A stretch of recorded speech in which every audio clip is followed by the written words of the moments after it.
Good morning, everybody. Jim Fleiss and Hank Goldberg out here in Las Vegas. Beautiful sunny day.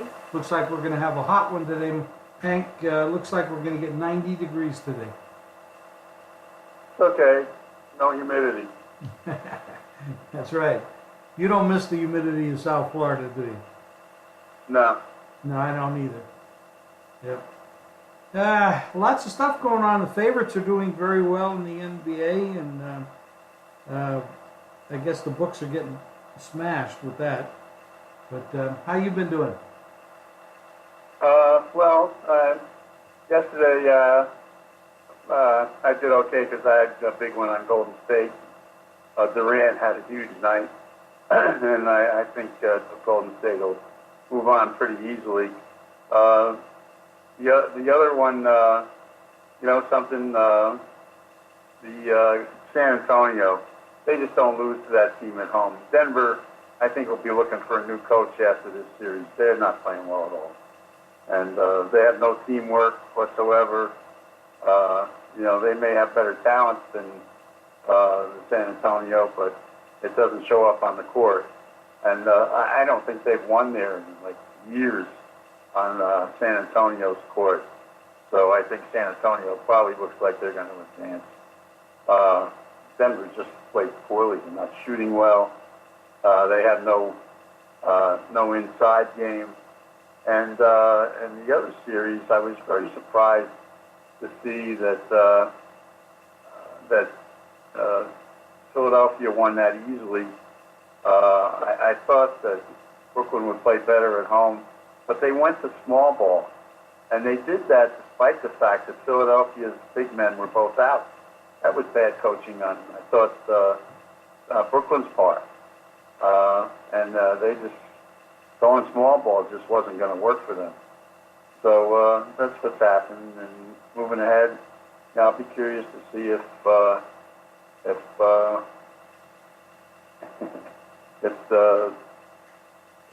Portland continues to dominate in that series, or if moving to the other side's home court at Oklahoma City is going to make a difference.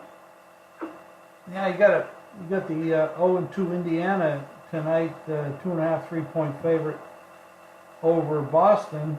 You got Toronto on the road 5.5 at Orlando, and you got Oklahoma City 7.5 at home against Portland.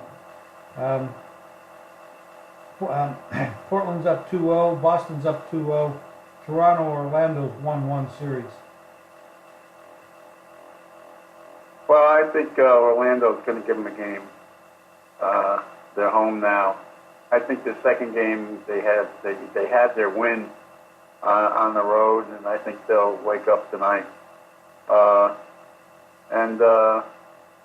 think I think that Oklahoma City is just. They're just not playing well, and I think Lillard's killing them, and I don't know that that's going to change. Yeah, that's for Westbrook doesn't shoot very well from the outside, to say the least, and that's really hurt them because they let him open for the shots. It doesn't hit anything, and with Portland, you got McCollum and you got Lillard and you got Enes Kanter, and they're all playing very well. That's tough to beat. When they're playing well, the other side has the one guy's not hitting anything. Indiana, I don't know how they didn't cover the other night. It was just the absolute worst beat ever for most people. Boston came on in the last minute for the cover. Boston has not been scoring, with the exception of their all-star player. The rest of them aren't shooting very well. I think they're kind of vulnerable on the road. And I think Indiana might, wake up at home. That series may go a little further. A couple of good sporting events this weekend. Carver Shaw fight. If you want to watch it, you're going to see one of the most exciting fighters in the game in Carver.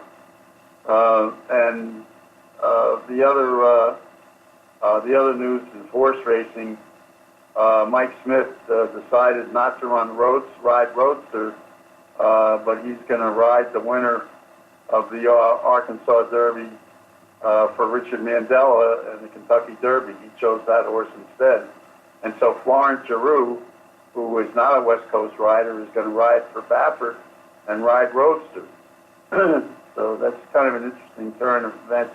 Smith choosing to ride the Mandela horse. I was a little bit surprised by that.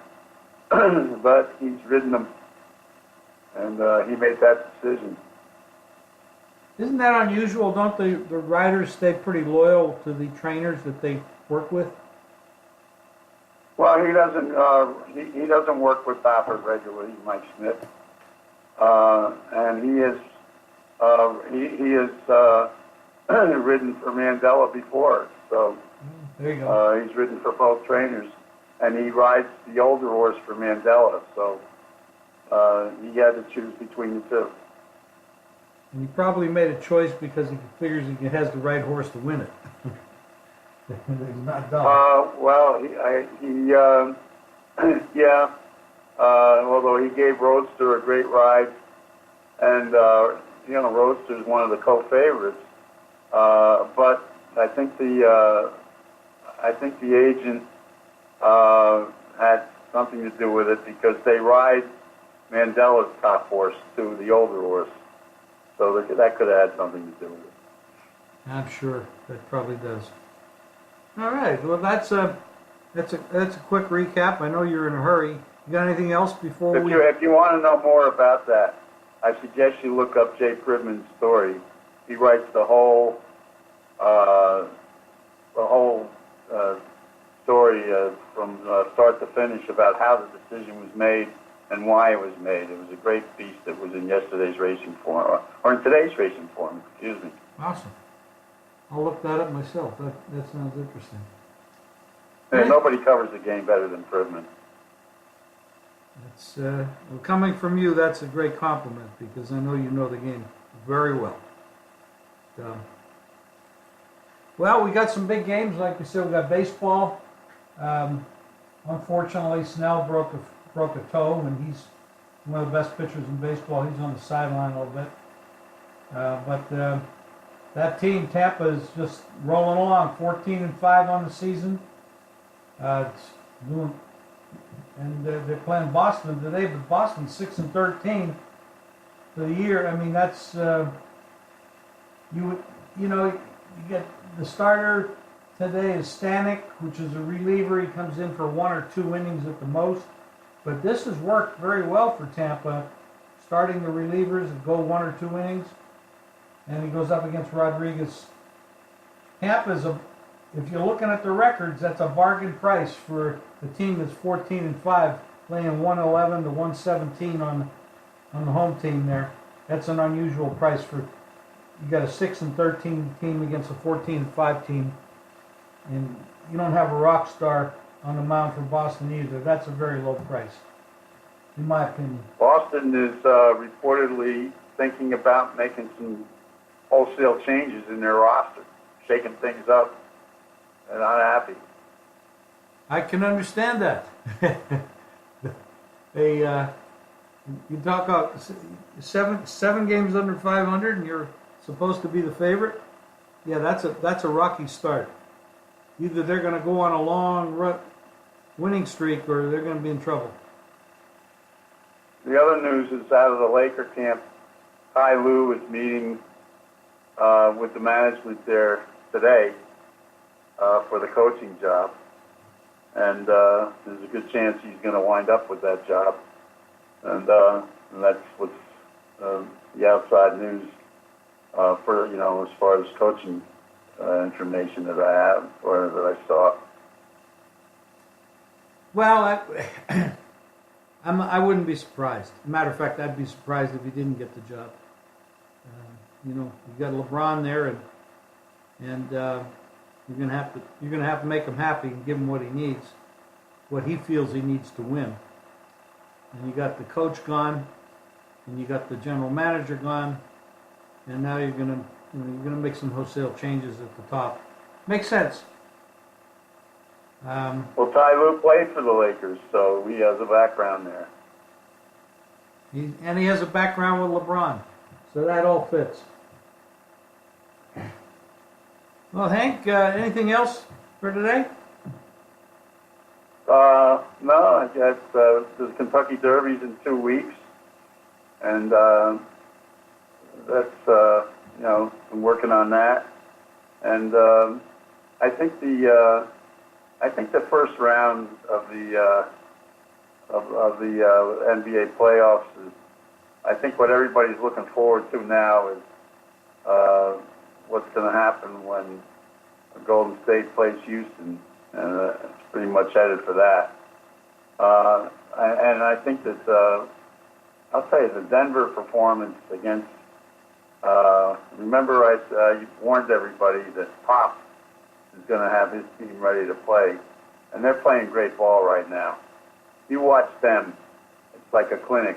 See the way they distribute the ball, their defense, the way they defend the rim, and it's got Denver very frustrated. Denver just can't get off a good shot, and San Antonio has defended them incredibly well.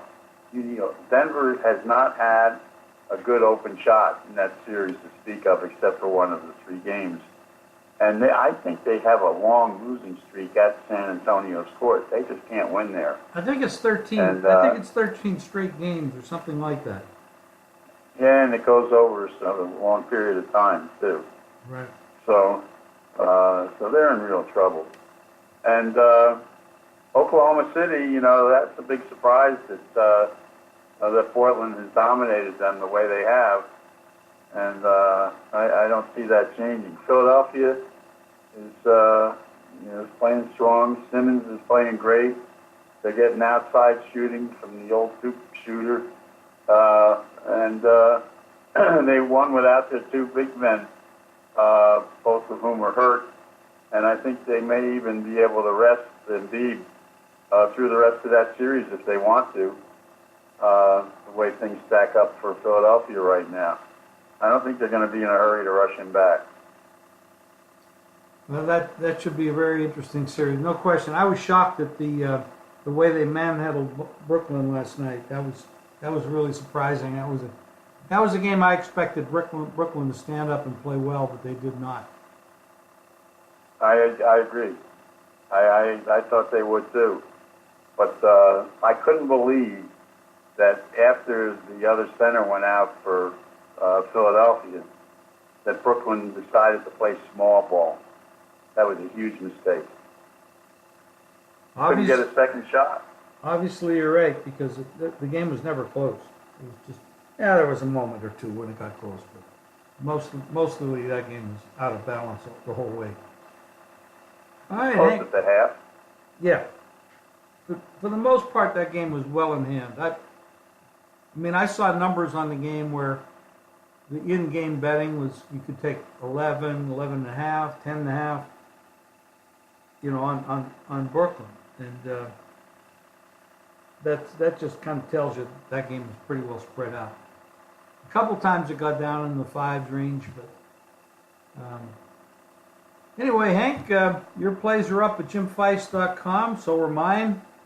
We'll have a good weekend. We'll come back on Monday and we'll recap what goes on.